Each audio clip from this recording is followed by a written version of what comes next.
Baik, Assalamualaikum warahmatullahi wabarakatuh. Perkenalkan, nama saya Nur Rizky Fajrianto Hasan dari kelas MDA. Pada kesempatan kali ini saya akan mempresentasikan bagaimana agama Islam di negara Kamboja. Islam di negara Kamboja memiliki sejarah yang cukup panjang dan menarik, meskipun umat Islam merupakan minoritas di negara tersebut. Sejarah singkat Islam di Kamboja. Islam masuk ke Kamboja sekitar abad ke-13 hingga ke-15 Masehi, dibawa oleh pedagang Arab dan India dan Melayu yang berdagang di wilayah Asia Tenggara. Pada masa itu, kerajaan Champa yang sekarang termasuk wilayah Vietnam Tengah telah memiliki banyak penduduk Muslim. Setelah negara Champa ditaklukkan oleh Vietnam pada abad ke-15, banyak orang-orang Champa yang melarikan diri ke Kamboja dan membawa agama Islam bersama mereka.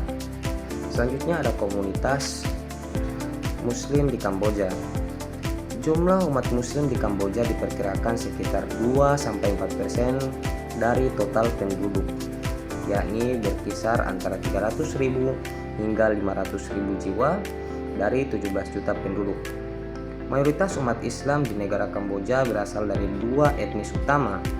Yang pertama ada etnis Champa atau keturunan dari kerajaan Champa yang merupakan kelompok Muslim terbesar, dan yang kedua ada etnis Melayu yang sebagian besar berasal dari Malaysia dan Indonesia, terutama yang tinggal di dekat perbatasan Thailand. Selanjutnya ada kehidupan keagamaan di Kamboja.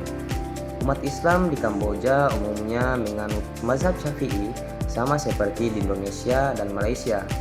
Mereka memiliki masjid dan surau di berbagai provinsi, terutama di Kampung Cham, Kampot, Pursat, dan Phnom Penh. Ada beberapa lembaga pendidikan Islam seperti madrasah tempat anak-anak belajar Al-Quran dan bahasa Arab. Pemerintah Kamboja juga mengakui Islam secara resmi dan memberi kebebasan beribadah. Selanjutnya ada hubungan dengan pemerintah dan masyarakat.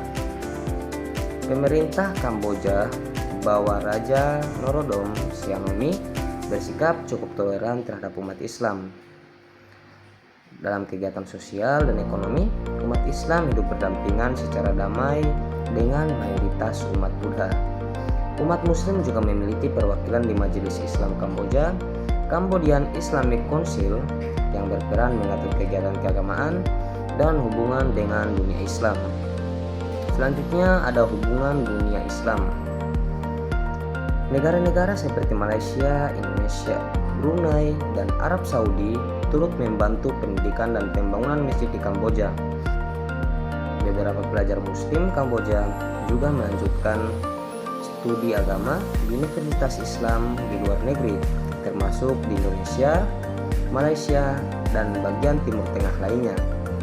Yang terakhir ada kesimpulan, Islam di Kamboja juga merupakan bagian penting dari sejarah dan keberagaman bangsa tersebut. Meski menjadi minoritas, umat Islam Kamboja hidup damai dan berdampingan dengan umat Buddha dan terus berupaya menjaga identitas keagamaan serta memperkuat pendidikan dan kesejahteraan masyarakat. Baik, jadi itulah presentasi yang dapat saya sampaikan pada kesempatan kali ini. Lebih dan kurangnya saya memohonkan maaf. Wabillahi taufiq wal hidayah. Wassalamualaikum warahmatullahi wabarakatuh.